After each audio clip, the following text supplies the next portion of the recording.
Hello friends, welcome back to Kamini's kitchen. ચાલો આજે આપણે ભીંડાનું શાક બનાવીએ.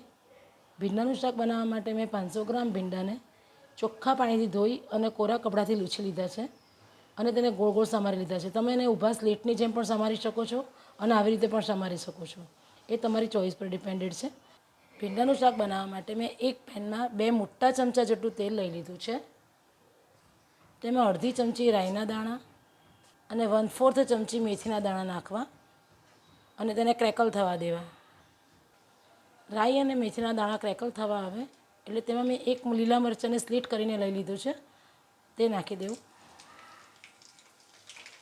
1/4 ચમચી હિંગ નાખી દેવી અને આપણે સમારેલા ભીંડા હોય તે નાખી દેવા.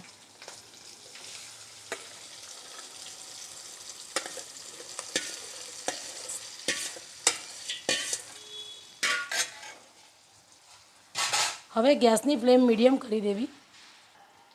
તેમાં સ્વાદ પ્રમાણે મીઠું,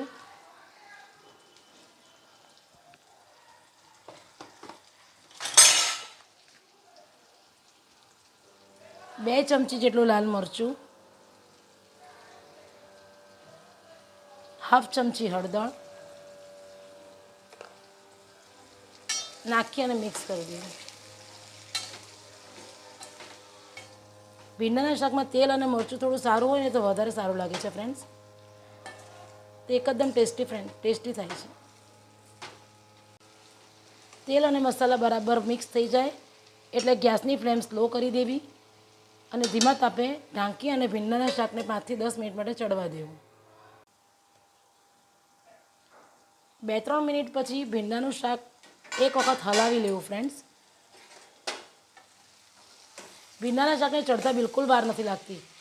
8 થી 10 મિનિટમાં ભીંડાનું શાક તૈયાર થઈ જાય છે ફ્રેન્ડ્સ. ભીંડા બરાબર કોરા કર્યા હોય તો તેમાં ચીકાશ નથી આવતી ફ્રેન્ડ્સ. જો તમે બરાબર કોરા નથી કરતા તો પછી આમાં ચીકાશ આવી જશે ફ્રેન્ડ્સ. હલાવી અને ફરીવાર ઢાંકી દેવું અને સ્લો ટુ મીડિયમ તાપે ફરી 2 થી 3 મિનિટ થવા દેવું.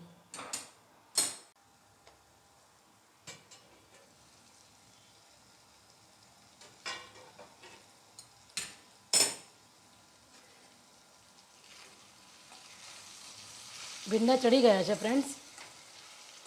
ભીંડાનું શાક થતાં લગભગ મને 7 મિનિટ થઈ છે ફ્રેન્ડ્સ.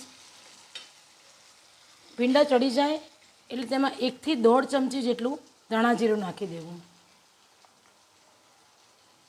ધાણા જીરું છેલ્લે નાખવાથી તેની સ્મેલ બહુ જ સરસ આવે છે ફ્રેન્ડ્સ. અને એને બરાબર હલાવી લેવું.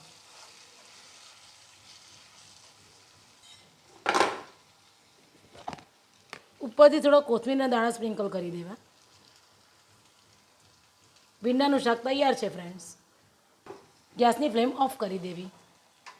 જો તમને મારી રેસીપી ગમી હોય તો લાઈક કરો, શેર કરો અને સબસ્ક્રાઈબ કરો. અને લાઈક આપવાનું ભૂલતા નહીં ફ્રેન્ડ્સ.